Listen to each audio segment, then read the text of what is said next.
오늘 증권가에서는 부진한 3분기 실적 시즌에 맞는 전략을 짜고 있었는데요. 한 증권사에서는 퀀트 전략을 통해서 지금은 대다수 섹터의 실적 전망이 하향 조정되고 있어서 섹터 분석을 통해서 매수 아이디어를 얻기 어렵다고 했습니다. 따라서 투자 포인트는 두 가지, 턴어라운드 유망주와 이익 전망이 개선되기 시작하는 종목이었는데요. 과거 실적으로 판단한 턴어라운드 유망주는 한솔재지, 대한제당, AJ렌터 카, 삼위각기, 깨끗한 나라, S에너지, 계양전기 등이었습니다. 이익 전망이 개선되기 시작하는 종목은 보험주가 많네요. 삼성생명, 동부생명, 풍산, 동부화재, 현대홈쇼핑이라고 합니다. 한 증권사에서는 항공해운보다는 육상운송 쪽을 보자면서 CJ 대한통운을 탑픽으로 꼽기도 했고요. 또 밸류에이션 부담을 완화시킬 업종으로 음식료가 지목됐습니다. 4분기 제품 가격 인상 모멘텀을 기대하면서 하이트진로, 크라운제가 또 사료업체, 조비, 경농, 이지바이오가 주목된다고 밝혔는데요. 자, 오늘 전문가들을 통해서 투자 전략 구체적으로 알아보겠습니다. 투자 전략 나옵니다. 파린 토마토TV 전문가, 먼저 박승용 전문가입니다. 지수 단기 제한적인 반등이다. 코스닥 현금 확대가 필요한 시점이다. 서정훈 전문가, 개별주보다는 대형주 위주의 전략을 구성하자. 한교수 전문가, 새로운 주도주를 준비해야 할 때. 정희만 전문가, 낙폭과대의 대형주 중심의 상승이 일어나고 있다. 강재현 전문가, 기술적인 반등 영역에 진입했다. 박한샘 전문가, 상승의 폭과 지지가 중요하다. 화학주에 달려있다. 금산 전문가, 60일 이평선의 지지 확인, 우량주군에 관심을 가지자. 이재호 전문가, 거래소 반등이 나와야 코스닥도 안정된다. 오늘 전반적으로 대형주를 관심 가지자는 의견들이 많이 보이고 있죠. 이재호 전문가, 금산 전문가 두 분의 의견을 알아보겠습니다. 먼저 이재호 전문가님, 안녕하세요. 네, 안녕하십니까, 이재호입니다. 네, 그동안 개별주 장세에 잘 대응하는 전략을 이 시간을 통해서 말씀을 해주셨는데요. 오늘은 거래소가 일단 안정이 돼야 코스닥도 반등한다. 오늘 거래소의 반등 분위기에 대해서는 어떻게 평가하시나요? 아직까지는 좀 약하죠. 지금 이제 한 9포인트 정도, 시가 대비 이제 좀 밀려있는 그런 양상을 이제 보여주고 있고요.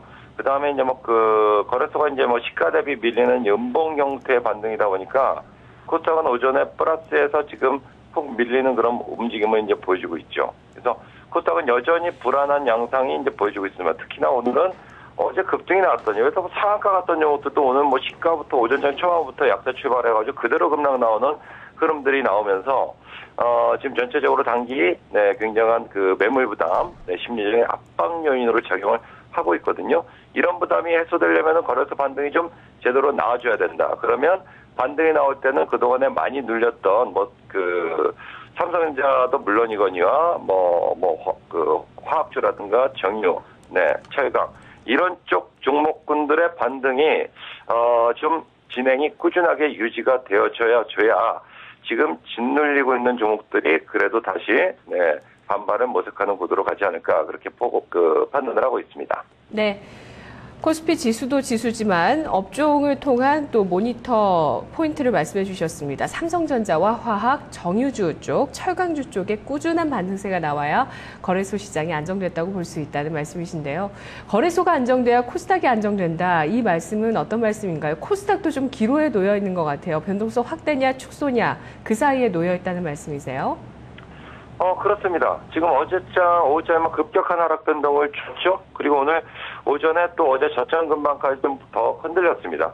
물론 흔들리고 나면 또 다시 이제 반발 흐름들이 들어오는데 거래소가 반등이 제대로 나와야 된다라는 것은 거래소가 이제 더 이상 빠지지 않고 반등 흐름을 간다 그러면 오늘 지금도 이틀째 흔들리고 있습니다만은 코스닥도 흔들리다 또 다시 반격을 모색할 겁니다. 근데 코스닥이 여기서 더 흔들린다는 것은 거래소가 반등 나와봐야 이거 미미하고 또 빠질 가능성이 높겠다라고 하면 코스닥은 더 먼저 반응할 가능성이 있습니다, 이제는. 그렇기 때문에 거래소 반등을 지금 현재 9포인트, 10포인트 이 정도 반등 가지고는, 안 될 것 같고요. 좀 이제 한 15포인트, 20포인트 이상의 반등이라든가 혹은 그 정도 아니라 하더라도 여기서 더 밀리지 않고 10포인트 이상의 반등을 꾸준하게 유지하는 흐름들이 오늘 이후에 내일 정도까지는 나와줘야 코스닥도 어느 정도 안정감을 찾지 않을까 뭐 그렇게 판단을 하고 있습니다. 네, 전략자 주시죠. 코스닥이 어제 이어서 어제 장중에 3% 급락 나왔었고요. 오늘 1% 하락, 어제 2% 하락까지 합치면 또 3%네요. 코스닥 시장이 이렇게 줄줄 흘러내립니다. 코스닥의 종목을 보유하신 분들 어떻게 대응을 해야 될지, 또 유가증권 시장에서 매수를 해볼 만한 쪽이 있다고 생각하시는지 전략 세워주시죠. 경제 관련주는 저는 아직까지도 관망입니다. 어느 반등이 나온다 하더라도 저들은 이제 막 강력한 상승이 나와가지고 어떤 시그널이 들어오기 전에는 아직까지는 뭐 경기가 돌아서야 저들이 제대로 된 반등이 나오지 않겠나 그렇게 판단을 하고요. 그럼 전체적으로 오늘 뭐 조정받는 종목도 있고 뭐 반등 나오는 종목도 있고 충분히 씌워준 내수 쪽이 조금 더 유망하지 않겠나 그렇게 판단을 하고요.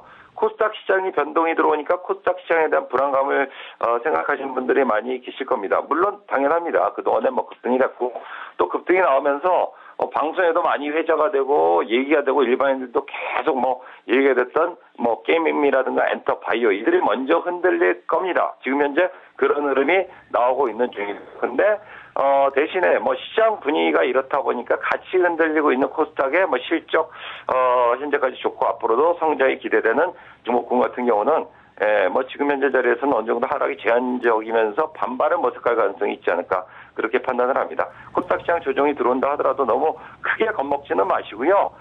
거래소 쪽 그 경기 관련주보다는 조정받고 있는 거래소 내수 중대형주 혹은 실적이 뒷받침되는 코스닥의 중견 우량 기업들 한번 관심 종목으로 놓으시면서 지속적으로 매수 저울질해야 되지 않겠나 그렇게 보고 있습니다. 네, 그동안 540포인트까지 주도를 했었던 게임 엔터 바이오주 쪽도 흔들리긴 하지만 그래도 실적과 성장성이 된다면 가져가도 괜찮다는 말씀으로 받아들이겠습니다.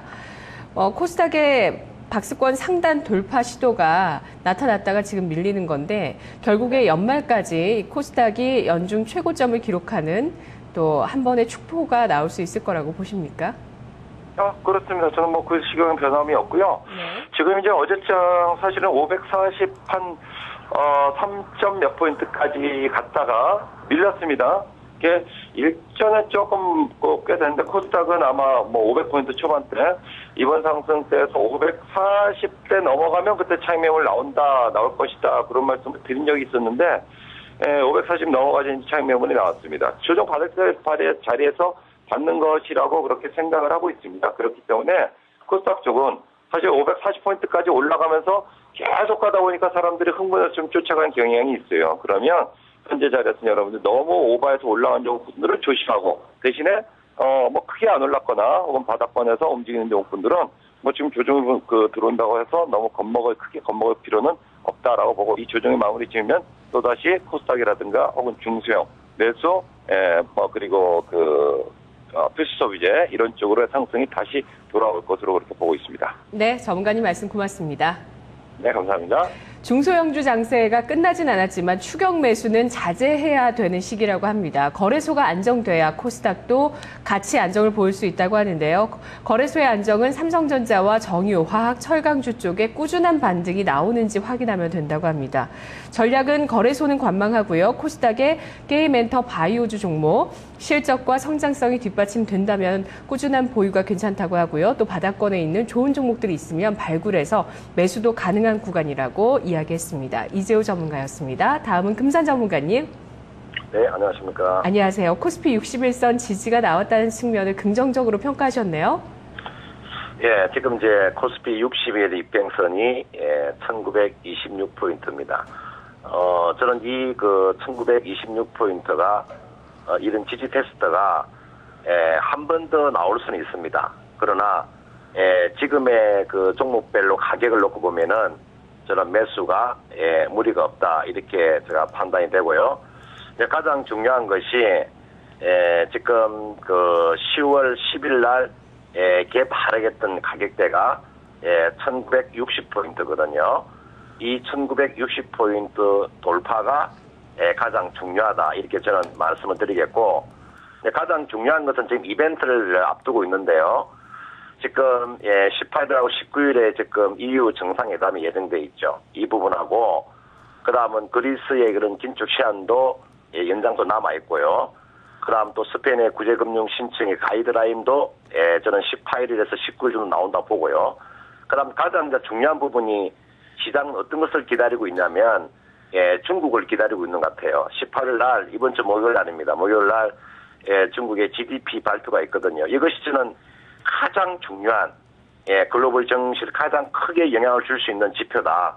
그래서 이런 점에서 이것이 중국의 GDP 발표가 저는 가장 중요한 잣대가 될 수 있다 보거든요. 그래서 이 이벤트를 지금 시장은 기다리고 있다. 이렇게 보시면 뭐 크게 무리가 없을 것 같습니다. 네, 중국의 3분기 GDP 예상치는 7.4% 나오고 있는데요. 전문가님은 이 발표를 통해서 어떤 걸 확인하실 생각이세요? 지금은 이제 중국이 이제 이번 GDP 발표를 인해 가지고 과연 중국의 이런 그 통화 정책이라든지 여러 가지 그런 부양책이 나올 수 있느냐 그 근거가 마련이 되거든요. 이번 GDP 발표로 딱 나오면은 이번에 그 경기 부양이 나올 수 있느냐 없느냐 그 부분이 있기 때문에 그 부분을 일단 한번 체크를 해볼 필요가 있다 이렇게 판단이 됩니다. 네, 알겠습니다. 이 발표를 통해서 경기 부양책이 나올 만한 여건이 형성되는지 확인을 하시겠군요. 60일선을 또 한 번 테스트를 할 수도 있다라고 말씀하셨는데요. 그러면 좀 급하게 서두르지 않는 상태에서 어떤 대형주 쪽에 매수가 가능하다고 보시는 건지 전략 구체적으로 세워주시죠. 예, 저는 이제 지금 코스피의 그 종목을 잘 보시면, 네, 코스피의 그 대형주하고 중행주를 잘 보시면, 저는 체감 지수를 놓고 본다면은 거기가 지금 1,850포인트 내려와 있는 그런 가격대거든요. 지금 보시면은 철강이라든지, 은행권이라든지, 그다음 정권이라든지, 조선이라든지, 화학업 정도를 잘 보시면, 지금 지수가 물론 1,936포인트지만, 체감 지수로 놓고 보면은 1,850포인트 가까이 됩니다. 그러면 저는 충분히 가격 지금 메리트는 나왔다 이렇게 볼 수 있겠고요. 저는 지금 자리에서 이 정권주 같은 경우는 저는 무리가 없다고 봅니다. 지금 우리투자증권이나 뭐 삼성증권이나 대우증권 같은 경우는 저는 전혀 지금 자리에서는 무리가 없다 보고요. 마찬가지로 건설주 현대건설이나 삼성물산, GS건설도 현재 지금 놓고 보면은 PBR이나 이런 거 놓고 보면 굉장히 낮은 가격대에 와 있거든요. 이런 부분들은 제가 봤을 때는 조금씩 매수를 해 나가도 크게 무리가 없다 이렇게 판단이 됩니다. 네, 이 종목군들 증권과 건설은 업황이나 실적 측면에서 부진한 면이 있거든요. 이런 것들을 감안하지 않고 접근해도 될 만한 가격대, 충분한 저평가 가격대라고 생각을 하시는 건가요? 저는 이제 지금 정권주나 이게 사실 정권주가 물론 이제 우리투자증권이나 대우증권이 유상증자를 한번 한 적이 있습니다. 그런데 제가 대우증권을 예를 들어서 놓고 보면 대우증권을 월봉 차트를 딱 놓고 보시면요, 정권주가 거의가 10년 대바닥을 치는 겁니다. 지금 여러분들이 물론 유상증자가 나왔기 때문에 그런데 그 월봉 차트를 한번 10년 월봉 차트를 놓고 보시면요, 거의가 현재 가격대가 10년 동안의 최저점에 와 있다 이렇게 볼 수 있는 거거든요. 네. 그렇다면 지금 자리에서는 겁내지 말고 조금씩 물량을 모아가는 그런 전략이 저는 바람직한 전략이다 이렇게 판단이 됩니다. 네, 알겠습니다. 말씀 잘 들었습니다. 고맙습니다. 네, 지금 두 분의 전략 들어보다 보니까요, 거래소의 반등이 연속성이 있는지 여부를 계속 체크를 해보셔야 될 것 같습니다. 이재우 전문가는 업종을 들면서 그들 업종이 반등을 지속하는지를 보자고 했고요. 또 금산 전문가는 60일선 테스트가 또 한 번 일어날 수도 있겠지만 1960포인트 돌파가 관건이 될 거라고 합니다. 이번 주 중국의 3분기 GDP 발표, 경기 부양책을 불러올 수 있을지 확인을 해보면서 철강, 은행, 증권, 조선, 화학 같은 대형주들 좀 서두르지 마시고 천천히 서서히 매수할 필요가 있다고 하는데요. 특히 증권주 무리가 없다고 합니다. 10년간의 대바닥을 치고 있는 증권주에 관심을 가지면서 건설주도 더불어 낮은 PBR에 주목하고 있습니다.